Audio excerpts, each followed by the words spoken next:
All India Muslim personal law board के हुक्म पर हमने ये काला पट्टा बांधा है उस वक्फ बिल के खिलाफ। चंद्रबाबू नायडू, नीतीश कुमार, चिराग पासवान और जयंत चौधरी, याद रखो, हम कभी भी तुम्हारी इस चीज को माफ नहीं करेंगे।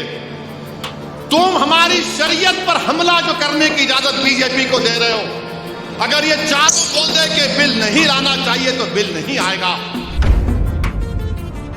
जब अगर कोई मंदिर की प्रॉपर्टी पर 12 साल से भी काबिज है, सिखों की गुरुद्वारा की जमीन पर अगर कोई 12 साल से काबिज है, ईसाइयों के गिरजा घर की जमीन पर कोई 12 साल से काबिज है, तो वो मालिक नहीं बनता। मेरे अल्लाह के नाम पर दी हुई जमीन पर अगर कोई 12 साल से काबिज है तो मोदी कह रहे हैं कि अल्लाह मालिक नहीं होगा, वो काबिज मालिक हो जाएगा। कलेक्टर अपने सियासी आकाओं को खुश करने के लिए लिख देगा this is not a Waqf property. अरे अगर तुम्हारे टीवी स्टूडियो को जो नोएडा में अगर कोई बोल दिया कि ये तुम्हारा नहीं है, गवर्नमेंट का, तुम क्या करोगे? चुड़िया पहन के बैठ जाओगे? नहीं, मुस्लिम वुमेन का एम्पावरमेंट होना, आप कैसा बच्चों का हक मार देते, अपना हक मार देते। अच्छा, हम हक मारते, जो अपनी जोरू का हक मार के बैठा हुआ है उसको क्या बोलेंगे आप? और इसलिए भी दुआ करिए कि हमारे वतन अजीज में जो हुकूमत एक काला कानून बनाने जा रही है, वक्फ का कानून के खिलाफ all India Muslim personal law board के हुक्म पर हमने ये काला पट्टा बांधा है उस वक्फ बिल के खिलाफ।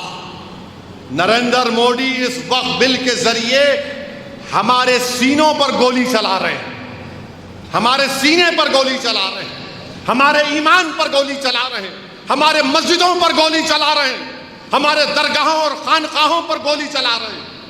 आप बताओ, जब हमारे हिंदू धर्म के मंदिरों में सिर्फ हिंदू मेंबर बन सकता है, तो फिर वक्फ बोर्ड में एक गैर मुस्लिम कैसे बन सकता है? बताइए आप।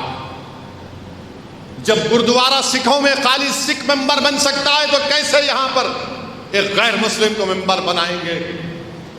जब अगर कोई मंदिर की प्रॉपर्टी पर 12 साल से भी काबिज है, सिखों की गुरुद्वारा की जमीन पर अगर कोई 12 साल से काबिज है, ईसाइयों के गिरजा घर की जमीन पर कोई 12 साल से काबिज है, तो वो मालिक नहीं बनता। मेरे अल्लाह के नाम पर दी हुई जमीन पर अगर कोई 12 साल से काबिज है, तो मोदी कह रहे हैं कि अल्लाह मालिक नहीं होगा, वो काबिज मालिक हो जाएगा। आप बताइए कौन सा इंसाफ है ये? कलेक्टर को पावर क्यों दे रहे हैं? इसलिए दे रहे हैं कि कलेक्टर के पास कोई जाकर लिख देगा कि ये वजीर अली की वक्फ की प्रॉपर्टी वक्फ नहीं है, तो कलेक्टर अपने सियासी आकाओं को खुश करने के लिए लिख देगा this is not a Waqf property. दरगाहों पर जाकर कह देंगे वक्फ की प्रॉपर्टी नहीं है। बल्कि महाराष्ट्र में एक दरगाह है, आज मैं आ रहा था तो महाराष्ट्र में एक दरगाह है, हजरत अहमद चिश्ती रहमतुल्लाह अलैह की, हजरत अहमद चिश्ती रहमतुल्लाह अलैह की दरगाह है। 150 साल पुरानी दरगाह है। कितनी पुरानी दरगाह है? 150 साल। ये है रुहीवी एक इलाका है, हजरत अहमद चिश्ती रहमतुल्लाह अलैह की दरगाह, 150-200 साल पुरानी दरगाह।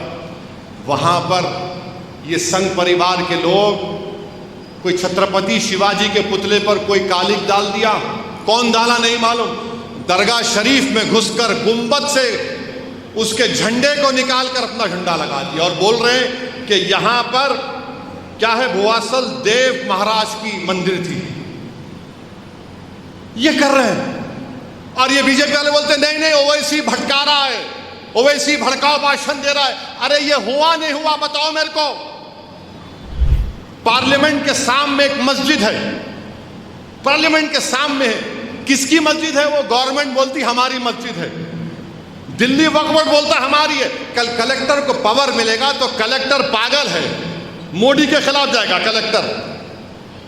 कलेक्टर लिख के दे देगा this is not a Waqf property, ये गवर्नमेंट प्रॉपर्टी। गई आपकी मस्जिद। उस बिल में एक प्रोविजन है कि अगर कोई भी जायदाद पे लिख दिए कलेक्टर को ये वक्फ नहीं है, तो कलेक्टर अगर इंक्वायरी ऑर्डर कर दिया तो जब तक इंक्वायरी मुकम्मल नहीं होती वो वक्फ की प्रॉपर्टी नहीं रहेगी। अरे भाई, जो हिंदू धर्म में है, जो सिख धर्म में है, वो हमको भी दो ना आप। जब उनके लिए अच्छा है तो हम हमारे लिए खराब कैसे हो जा रहा हो वो बताओ। तो मकसद एक ही है कि जायदादों को हासिल कर लिया जाए। इवैक्यू प्रॉपर्टी है, जो लोग पड़ोसी मुल्क को जाने से पहले वक्फ को जमीन दे दिए। हरियाणा में लाखों एकड़, हजारों एकड़ वक्फ की प्रॉपर्टी है, उससे पैसे आते। इवैक्यू प्रॉपर्टी का सेक्शन उड़ा दिया आप, सेक्शन ही उड़ा दिया इवैक्यू प्रॉपर्टी का। बताओ फिर कौन सा आप काम करने जा रहे हैं? आपकी नीयत एक ही है कि मुसलमानों से उनकी जायदादों को छीन लिया जाए। ये इनका हिंदुत्व का एजेंडा है कि हम अपनी शरीयत पे ना चल सके, अपने मजहब पे ना चल सके। हम हुकूमत से कह रहे हैं कि आप आइन के खिलाफ एक कानून बनाना चाहते हैं जो आर्टिकल 14, 15, 26, 29 का वायलेशन है। हमारा कल्चर का हिस्सा है वक्फ, आप कैसे हमसे छीनेंगे? तो ये बीजेपी की हुकूमत करना चाहती है। और सुनने में आ रहा है कि शायद पहली या दूसरी तारीख को बिल लाया जाएगा। ये ऐसा काला कानून है जिससे हमारी वक्फ की जायदादें खत्म हो जाएंगी। मुझे मालूम है कि मेरी तकरीर के बाद आज सब लोग चीखा मारेंगे, फिर से असद ओवैसी ने ये कह दिया, वो कह दिया। अरे अगर तुम्हारे टीवी स्टूडियो को जो नोएडा में अगर कोई बोल दिया कि ये तुम्हारा नहीं है, गवर्नमेंट का, तुम क्या करोगे? चुड़िया पहन के बैठ जाओगे? और तुम ये समझ रहे हो कि हम खामोश बैठ जाएंगे? वक्फ एक इबादत है, नमाज की तरह नहीं बल्कि इबादत है। और वक्फ गवर्नमेंट की प्रॉपर्टी नहीं, हमारे बाबा अजदाद की गाढ़े खून की कमाई की प्रॉपर्टी है, गवर्नमेंट की दी हुई नहीं है ये। और चंद्रबाबू नायडू, नीतीश कुमार, चिराग पासवान और जयंत चौधरी, याद रखो, हम कभी भी तुम्हारी इस चीज को माफ नहीं करेंगे।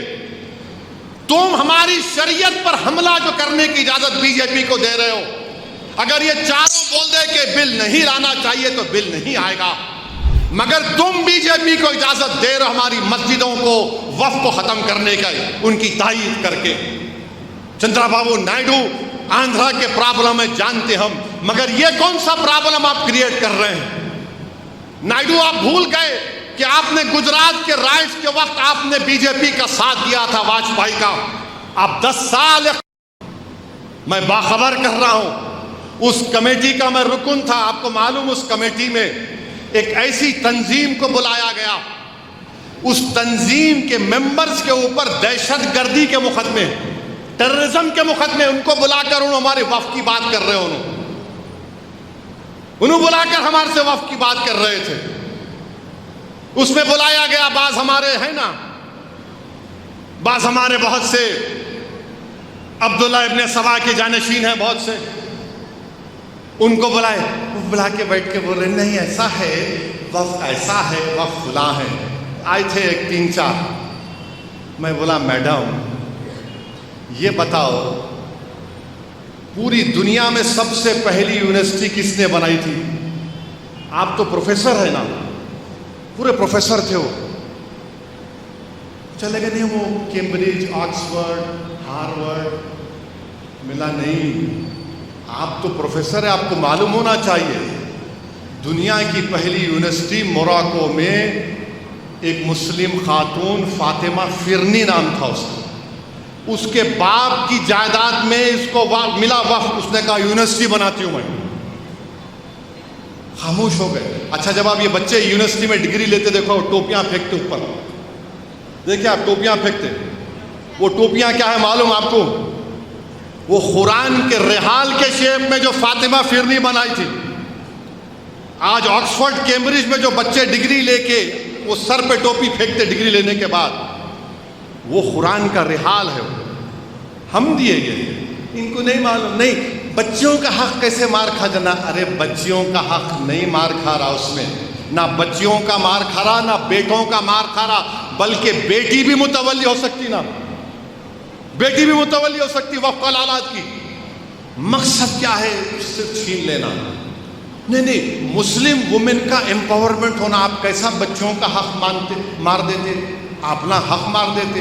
अच्छा हम हक मारते, जो अपनी जोरू का हक मार के बैठा हुआ है उसको क्या बोलेंगे आप? अब रोजे की हालत में ज्यादा तशरीह नहीं कर सकता हूं, समझ जाना। नहीं, बच्चों का अपना बड़ा हक मार देते। सालार बोलते थे मां से बढ़ के चाहिए पापा कुटनी कहलाई। हमारी बच्चों से आपकी इतनी मोहब्बत है, अच्छा चलो मान लिया तुमको मोहब्बत है, तो फिर मोहम्मद शरीफ की बेवा तुमसे पूछ रही आज कि उन्नाव में वो सऊदी अरब में 12 साल से पानी डालता था, वापिस आया तो उस पर जबरन होली फेंके, वो इनकार किया तो पीट दिए, मर गया। उसकी बीवी और एक बेटी यतीम हो गई, उससे मोहब्बत करो। उन्नाव में क्या किए योगी चीफ मिनिस्टर, क्या किए? मरने वाले के साले के साथ 112 लोगों पे मुकदमा।